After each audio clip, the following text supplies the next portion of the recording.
Bienvenidos al podcast Biblia al Desnudo, episodio 3. El bautismo, contradicciones en los credos, parte 2. En el episodio anterior vimos cómo la confesión belga fue en algunos lugares clara en su articulación, en la doctrina de la salvación por gracia a través de la fe solamente, y sin embargo, cuando se habló del bautismo, estas ideas se confundieron, creando confusión teológica. Este episodio detalla más de lo mismo, esta vez en el Catecismo de Heidelberg. Bienvenidos nuevamente al podcast La Biblia al Desnudo. En el último episodio del podcast señalé la confusión que se puede crear en las mentes de los lectores de la confesión belga. Confusión sobre el Evangelio debido a declaraciones que parecen conectar al bautismo con la salvación en alguna manera. Esta vez, mientras continuamos hablando sobre el bautismo, veremos el Catecismo de Heidelberg. Es importante tener en cuenta que la razón por la que hago esto es que he tenido laicos que han leído estos documentos y han salido muy confundidos. Conocen el Evangelio de entrada y se quedan preguntándose por qué los credos dicen lo que dicen al salir. Leen claramente el Evangelio en una parte y luego dicen cosas sobre el bautismo que suenan como si violaran el Evangelio. La mala redacción es una fuente muy real de confusión para las personas que no son expertos en teología y francamente los expertos están casados con el credo a través del denominacionalismo que se ven obligados a defender la redacción confusa, mal en muchos casos. Veamos ahora el catecismo. Está estructurado en forma de preguntas. Catecismo de Heidelberg, pregunta 60. ¿En qué sentido eres justo ante Dios? Respuesta: solo por una verdadera fe en Cristo Jesús, de modo que aunque mi conciencia me acuse de que he transgredido groseramente todos los mandamientos de Dios, y no he guardado ninguno de ellos, y todavía estoy inclinado a todo mal, no obstante, Dios, sin ningún mérito mío, sino solo por mera gracia, me concede e imputa la satisfacción perfecta, la justicia y santidad de Cristo. Aún así, como si nunca hubiera tenido ni cometido pecado alguno, sí, como si hubiera cumplido plenamente toda esa obediencia que Cristo ha cumplido por mí, tal como yo abrazo ese tal beneficio con un corazón creyente. Ahora bien, esa es una articulación bastante sucinta del Evangelio bíblico, no hay confusión ahí. Así que pasemos a la pregunta 61. ¿Por qué dices tú que eres justo por la fe solamente? Respuesta: no que yo sea aceptable a Dios por causa de la dignidad de mi fe, sino porque solo la satisfacción, justicia y santidad de Cristo es mi justicia ante Dios, y que no puedo recibirla y aplicarla a mí mismo de ninguna otra manera que no sea por la fe solamente. Pasando a la pregunta 65, puesto que somos hechos partícipes de Cristo y de todos sus beneficios solamente por fe, ¿de dónde procede esta fe? Respuesta: del Espíritu Santo, que obra la fe en nuestros corazones por la predicación del Evangelio y la confirma por el uso de los sacramentos.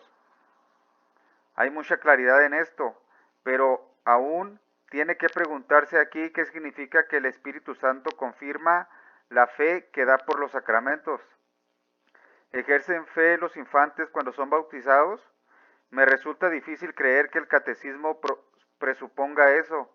La teología reformada, por supuesto, buscará honrar la conexión entre la circuncisión y el bautismo, pero no hay ninguna afirmación bíblica de que los hijos de Abraham creyeran cuando fueron circuncidados, o que los hijos de alguien creyeran cuando fueron circuncidados a los 8 días de edad.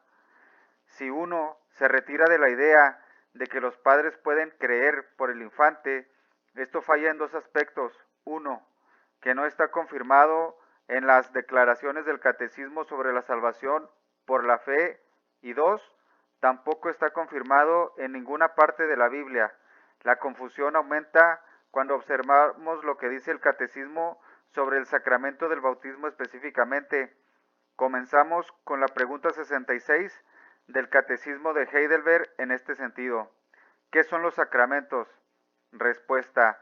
Los sacramentos son signos y sellos visibles y sagrados, designados por Dios con el fin de que mediante su uso, Él nos declare y selle más plenamente la promesa del Evangelio, es decir, que nos concede gratuitamente la remisión del pecado y la vida eterna por causa de ese único sacrificio en Cristo realizado en la cruz. Aquí se usa una redacción interesante y una redacción muy común en la teología sacramental. Los sacramentos son signos y sellos. Entiendo lo de los signos. El sacramento es como una imagen o analogía de una realidad o punto espiritual mayor. Pero entonces tenemos problemas. ¿Qué significa que el sacramento declara y nos sella la promesa del Evangelio, la remisión del pecado, la vida eterna por causa del sacrificio de Cristo? ¿Qué significa esto? Esta redacción está diciendo que todos los que son bautizados, especialmente cuando son bebés, tienen sellada la remisión de los pecados. Claro que sí, me pregunto cómo es eso, dada la clara articulación del Evangelio que precedió a esta sección en el Catecismo de Heidelberg. Me parece que los que están en círculos reformados pueden mantener separados el Evangelio y el bautismo con bastante facilidad cuando hablan de signos o analogías, pero cuando se usan palabras como sellado, se sugiere que algo se logra y garantiza a través del bautismo, y esto es teológicamente peligroso. De nuevo, recuerda los episodios de podcast anteriores que ya hemos tenido sobre mi énfasis en si dices algo sobre el bautismo, deberías poder decirlo sobre la circuncisión y viceversa. Si están conectados, el lenguaje debe ser coherente y la teología debe ser coherente. Pasemos a la pregunta 67. ¿Son entonces tanto la palabra como los sacramentos ordenados y designados para este fin, para que puedan dirigir nuestra fe al sacrificio de Jesucristo en la cruz como el único fundamento de nuestra salvación? Respuesta: sí, en efecto, porque el Espíritu Santo nos enseña en el Evangelio y nos asegura por los sacramentos que toda nuestra salvación depende de ese único sacrificio de Cristo que Él ofreció por nosotros en la cruz. Esta redacción es un poco mejor, pero aún plantea preguntas. ¿Los sacramentos orientan a nuestra fe hacia Cristo? Bien, ¿qué significa eso? ¿Es una indicación como en, ya veo, eso es lo que supone que debo creer para tener vida eterna? ¿O es una especie de impulso espiritual para acercarnos al Evangelio? Sí, es así. ¿Por qué falla cuando la gente no cree o cuando apostata, renuncia a su fe? Esa es una forma bonita de decir de qué sirve si no tiene garantía, y si no lo hace, ¿por qué no ser más claro en lo que está escrito? En otras palabras, ¿por qué no ser más claros en lo que se hace? Pregunta 77 del Catecismo: ¿dónde nos ha prometido Cristo que nos lavará con tanta certeza por su sangre y su espíritu como somos lavados con el agua del bautismo? Respuesta: en la institución del bautismo, que se expresa así en Mateo 28:19. Por tanto, id y haced discípulos a todas las naciones, bautizándolos en el nombre del Padre y del Hijo y del Espíritu Santo.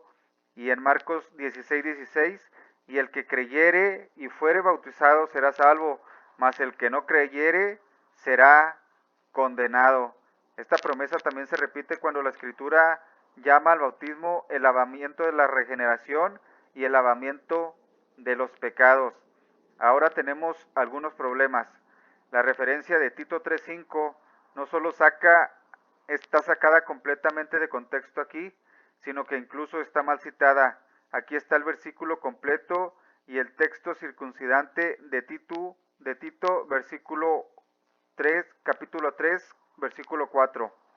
Pero cuando se manifestó la bondad de Dios, nuestro Salvador, y su amor por los hombres, nos salvó no por obras de justicia que nosotros hubiéramos hecho, sino por su misericordia, por el lavamiento de la regeneración y por la renovación en el Espíritu Santo, el cual derramó en nosotros abundantemente por Jesucristo nuestro Salvador, para que, justificados por su gracia, viniésemos a ser herederos conforme a la esperanza de la vida eterna.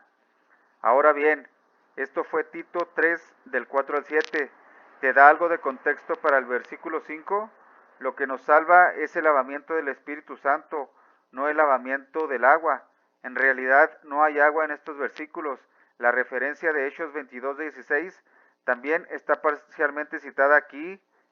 Aquí está el versículo completo y el contexto circuncidante en Hechos 22 del 12 al 16. Entonces uno llamado Ananías, varón piadoso según la ley, que tenía buen testimonio de todos los judíos que allí moraban, vino a mí y acercándose me dijo, hermano Saulo, recibe la vista. Y yo en aquella misma hora recobré la vista y lo miré. Y él dijo, el Dios de nuestros padres te ha escogido para que conozcas su voluntad y veas al justo y oigas la voz de su boca, porque serás testigo suyo a todos los hombres de lo que has visto y oído. Ahora pues, ¿por qué te detienes? Levántate y bautízate y lava tus pecados invocando su nombre. ¿Quién es el bautizado aquí? Es Pablo. Su nombre anterior era Saulo. Cuando Pablo da su testimonio en las Escrituras, se refiere a su bautismo a manos de Ananías o a su enfrentamiento con el Cristo resucitado que lo precedió. Siempre es este último. Cuando Dios le habla a Ananías para decirle que vaya a bautizar a Pablo, Dios deja en claro que ya lo ha elegido. Es el mismo Ananías que dice en Hechos 9:17 estas palabras. Fue entonces Ananías y entró en la casa y poniendo sobre él las manos dijo, hermano Saulo, el Señor Jesús, que se te apareció en el camino por donde venías, me ha enviado para que recibas la vista y seas lleno del Espíritu Santo. Ananías se refiere a Saulo como hermano antes de su bautismo. Sin insistir en el punto, Pablo ya había tenido su experiencia de conversión antes del bautismo, justo en el camino a Damasco. Francamente no conozco ninguna tradición que cuestione esto, pero pensé que debía mencionarlo, ya que cuando Pablo es bautizado, tenemos la frase, levántate y sé bautizado y lava tus pecados invocando su nombre. Esto no es tan difícil como parece o como se ha planteado. Si el versículo solo dijera, levántate y sé bautizado y lava tus pecados, sería más problemático, pero incluye invocando su nombre, el de Jesús. ¿Qué es como Pablo describe su confesión de fe y la confesión de fe de otros en Romanos 10, del 10 al 13? En este caso, el receptor del bautismo ya conoce el Evangelio y hace profesión de fe junto con el bautismo. No es el bautismo lo que salva, es la profesión de fe en Cristo. En el caso de Pablo, fue el encuentro con Cristo resucitado en el camino a Damasco. Los infantes no pueden hacer esto. En cuanto a los que pueden hacer esto, la pregunta teológica es simple. En todas las explicaciones de las Escrituras sobre el Evangelio, ¿cuál es el elemento indispensable? ¿La fe en la obra salvadora de Cristo o el bautismo en agua? La respuesta es bastante obvia. Sí, el bautismo en agua marcaba a los creyentes y era un rito que analogizaba una realidad espiritual interior, pero uno podía creer sin él y uno no va al cielo sin fe en Cristo. Esto último es el Evangelio.